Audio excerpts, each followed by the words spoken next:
everyone, and welcome to another episode of my Woman Who Inspires series. My name is Sreshtha Tewari. I am the director of the Self-Worth, Leadership, and Empowerment Consultancy. I am also a motivational speaker and wholeness guide. And in this series, my purpose is to show women that those emotions that we feel that can be deemed as negative are really pushing us to a better place, sometimes a bigger purpose, and even amazing experiences. In this series, we talk to a diverse group of women, and today I am really excited to welcome Melanie of Melanie-Eva Photography. Melanie has a BSc in marketing, and if you're wondering who took all those beautiful pictures in my background with my daughter, it was her. She does a lot of family photography with kids, with toddlers, smash cakes, all of those things. If you're interested, I'm going to have all her information at the end. But Melanie, welcome to the program. How are you today? Good, thanks. Thanks for having me on here. I'm glad to have you. So, Melanie, I'm going to ask you to share your amazing experience. Well, there's two experiences I was going to talk about. The first one is when I quit my job. I was living in England for almost 4 years, and I quit my corporate job and went backpacking for 4 months before moving back to Trinidad after being away for 12 years. So that was one experience. And then when I moved back to Trinidad, I worked in the corporate field for another 4 years, and then I quit that job. And became a photographer. So I kind of went after something I was passionate about. So Yeah. both stories are kind of similar in that they were both scary changes to make, but they worked out well in the end. Yeah, so tell us, well, let's do the first story first. So tell us a little bit about that experience. I went to India first, then Singapore, Thailand, Laos, Cambodia, Hong Kong, Australia. So, Southeast Asia, India. I did come through a scary situation on a trip where I was, my roommate who I was with, we had everything planned out for the trip. She met someone and she decided she's going to stay in India, and she told me to go ahead to the next country on my own.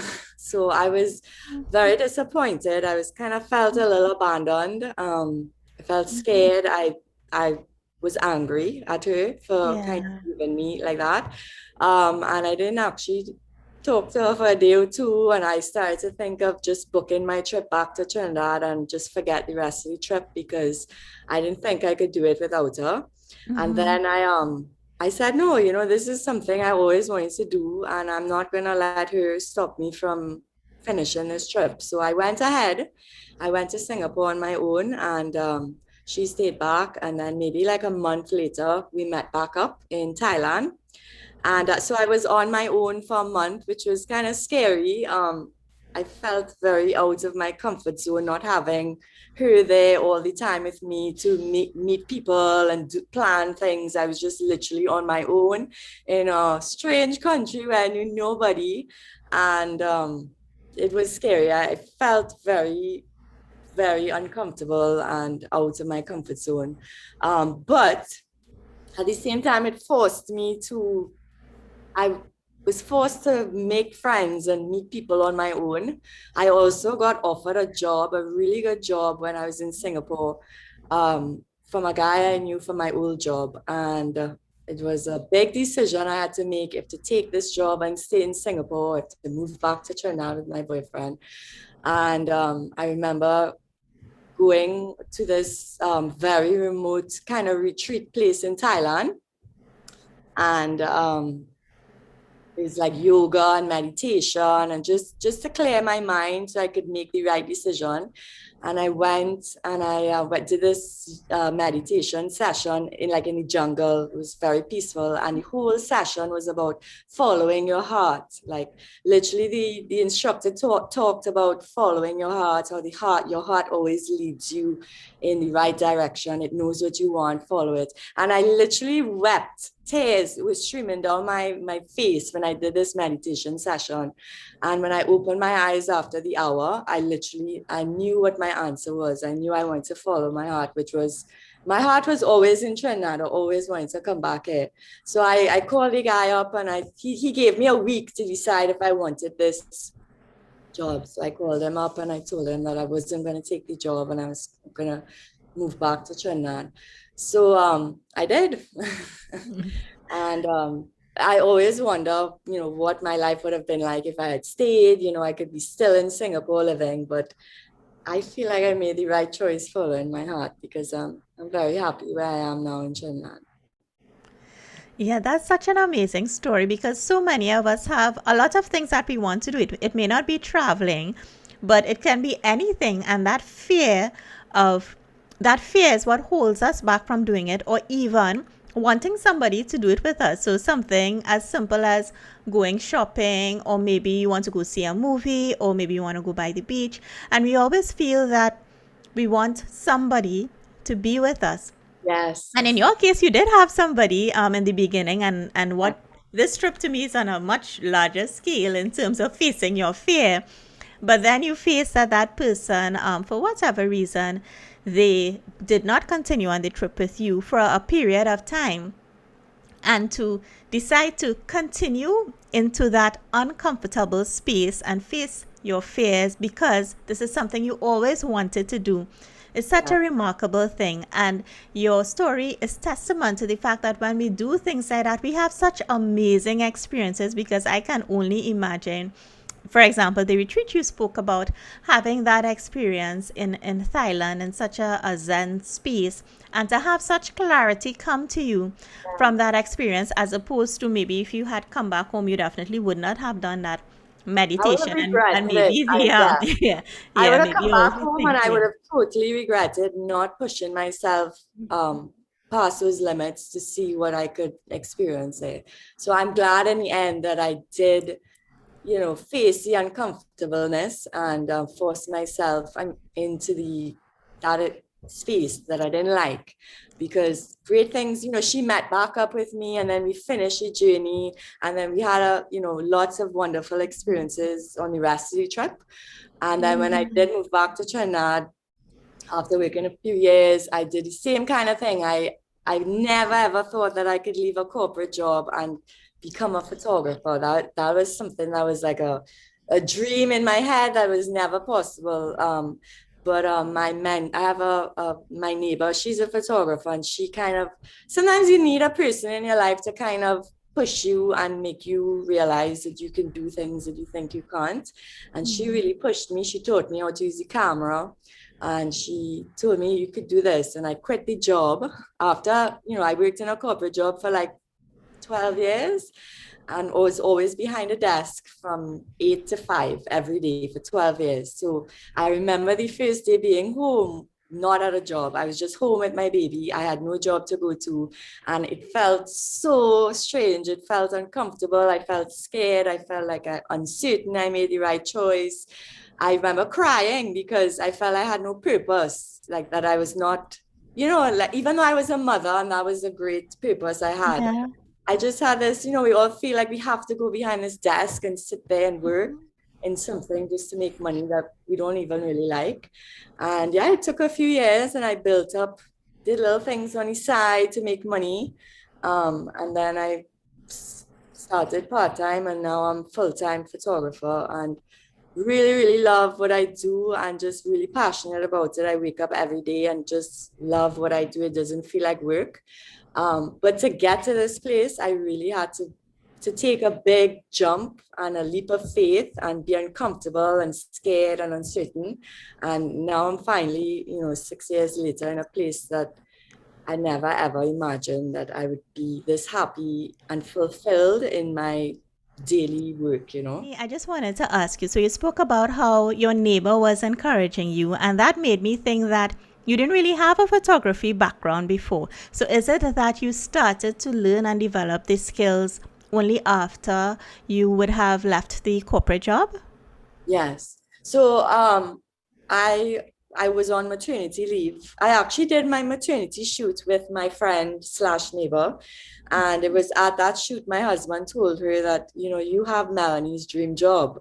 And she was like, what? Well, let me teach you how to do photography. And I said, nah, there's no way I could ever be a photographer. She's like, let me teach you. And so when I was on my maternity leave, she came over and she taught me how to use the camera in manual mode. And I just started practicing on my baby, my friends' babies. And then I went back out to work when my baby was 2.5 months old. And I was coming home at 6 p.m. in the night, leaving at 6 a.m., coming home at 6 p.m., not getting to see my baby, not getting any time with her. And I was like, this is not the life that I want to live. I don't want to be gone for the whole day. And when you get like a little hour in the end. So I wanted a job that was flexible. So that really pushed me into quitting my job. And I just started to take on little jobs here and there. Practice a lot of free work. So I didn't really have much income for the first year or two, but a lot of free work to build my portfolio. And then when over time, my name got out there and I just started getting a little more work. And now it's actually a full-time job. And I actually make more money now than I made in corporate fields. So it just Wow, that shows is so amazing. it just shows that once you love what you do and you're passionate about it and you work hard, just those three things, I feel like anyone will be successful. If you love what you do, you are passionate and you work hard. Those three things are just the recipe for success, and you will do well no matter what.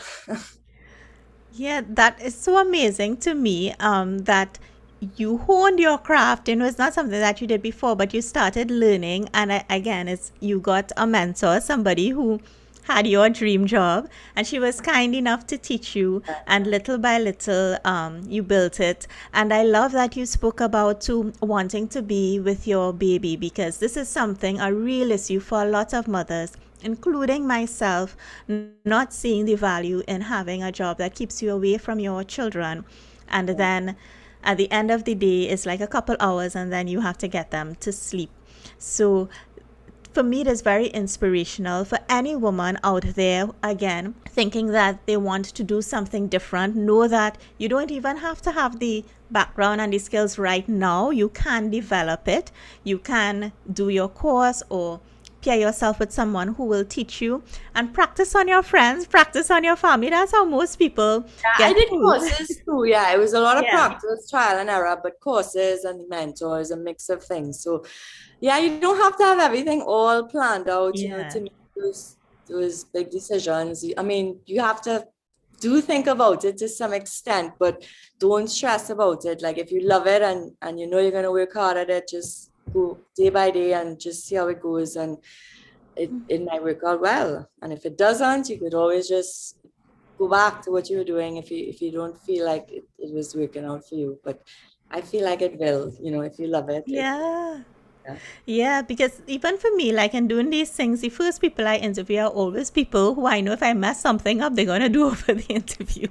So I use my friends as well. And you have to, your friends and your family, they will support you. And in those beginning months, try out whatever you need to on them. I even know hairdressers who would try out stuff on their sisters and their cousins and stuff when they're trying to hone their craft. Yeah, so I want to pull a couple of things from your story. So going back a little to the backpacking story, a lot of times we think that people have to be with us all the time. And generally in life, you see all these posts like on Facebook that this person is not calling me, and you see a lot of posts like that. But the fact is that life, whoever is with you on your life journey, if for some reason they have come out of your life and they are supposed to be there in the end, they will find their way back to you. Yeah. That relationship, whatever it is, I know a lot of people relate it to a romantic relationship, but it can be a friendship, it can be a family relationship, it can be anything. Because in order for you to grow in life, you have to be alone sometimes and develop those skills on your own. So I just wanted to pull that from that learning from your story. And then speaking about the corporate job, I have so many people that I know that want to do something different than their corporate job. But because we grow up believing that the key to success and happiness is being in this corporate job, not realizing that monetary success may not necessarily mean fulfillment within. And Exactly. I like that you spoke about that, because you spoke about how you felt lost. Well, this is in my words, the first day, and you would feel like that if for years everybody telling you the way to live your life is to get this Yeah. corporate job. But you persevered, you developed your craft, you developed your skills, and now she's a very sought after photographer, because I had to wait like 3 months to get the Oh, appointment with her. It was around Christmas I called, so it was a busy time. But you are such a testament and a huge inspiration in respect of what you can do if you face your fears, if you trust your heart and go with the flow of what the universe is bringing for I you. just want to say one question that for people who are in that position in the job that they want to leave, Yes. they can't find the courage. I remember myself asking myself this question, and this question helped me like quit the job. I said to myself, Melanie, if you were to die tomorrow, would you feel like you lived a life that you were proud of and happy with? And I mean, I love I'm happy about my life in general, but I said no. I would not feel happy knowing that I stayed in a corporate job that I didn't like for 12 years and never went and pursued something I loved. And so that answer to that question is what always drove me to do it. So now I feel like if it was my last day tomorrow, I would feel like yes, I did what I loved and what I wanted to do, and I followed my heart and my passion. So it's something a good question to ask yourself to really make you question the life you live in now and if it's the life that you want deep down inside. Yes, most definitely. That it really a question like that would really put your life into perspective, because it would bring you the clarity to know that yes, I am on the right track, or no, I need to change paths, I need to change direction. And the change may not come in a day, but it is to start putting things in place if it is you want to change, so And there that are you are people able to do that. Go There ahead. are people who are gonna like, there are people who are gonna tell you don't do it. Why why, they're gonna stop you from making that change. I had many people in my life that tried to make me stay in the corporate field, which I knew deep down inside wasn't for me. And so you kind of just, there are going to be some friends who will push you to go after it. Like, just keep talking to them, let them Yeah. give you that strength, or talk to God, pray, for clarity and for the courage you need to make the decision that you want to do. Yeah, and that is the importance of growth friends, having surrounding yourself with persons who are doing the things that you want to do. When persons give you some reason to fear a path you want to take, it's really them projecting their own fear onto you. So you do not need to hold that. If it's a close friend, listen to them, but you don't need to hold on to their fear. If you know in your heart it's something that you want to do, look around. There is somebody doing it. Find a mentor, find a person who you model yourself after. And these are things that I do. I will read up on the person. If they're teaching a course, I might take the course or take something similar around that. I encourage you, as Melanie is encourage you to just go after what it is you feel in your heart that you want to do. And Melanie, I want to ask you one last question. What message do you have for women out there, or what would you tell your younger self from these experiences? Well, follow your heart. To me, it always, I mean, use your head as well too, but follow your heart, because I feel like that will always lead you to the path of happiness. Don't be scared. Um, Nothing changes unless something changes, and take a leap of faith and just jump. Like, don't question too many things. Don't analyze, don't make excuses, just jump and you will see what will happen. Like, and worst case scenario, if things don't work out, you can always revert back to what you were doing before, but you will never know what the possibilities are unless you actually try it and do it. So just jump. Yes, I love that. You'll never know what the possibilities are. That is so true. It's better that you know, and then you could decide yes or no, than you really don't know and you're spending your life wondering. So, Melanie, it was such a pleasure talking to you. You are definitely a woman of inspiration. I know this story is going to inspire somebody to either take a trip or explore their future, I their hope future so. career path. So, thank you so much again. Thank you for Go ahead, having me, Melanie. and thank you for doing such great work. I mean, this is so empowering for women, and it's so amazing that you're doing something like this and taking the time to do it. So thank you for having me and all the other ladies you have on here. Yes, I'm so grateful for that. My hope is just that, women in the future, that they're able to live the lives that they want without being judged or feeling ashamed, owning their self and owning their worth. So to my audience, thanks again for watching, and I will see you guys tomorrow. Bye.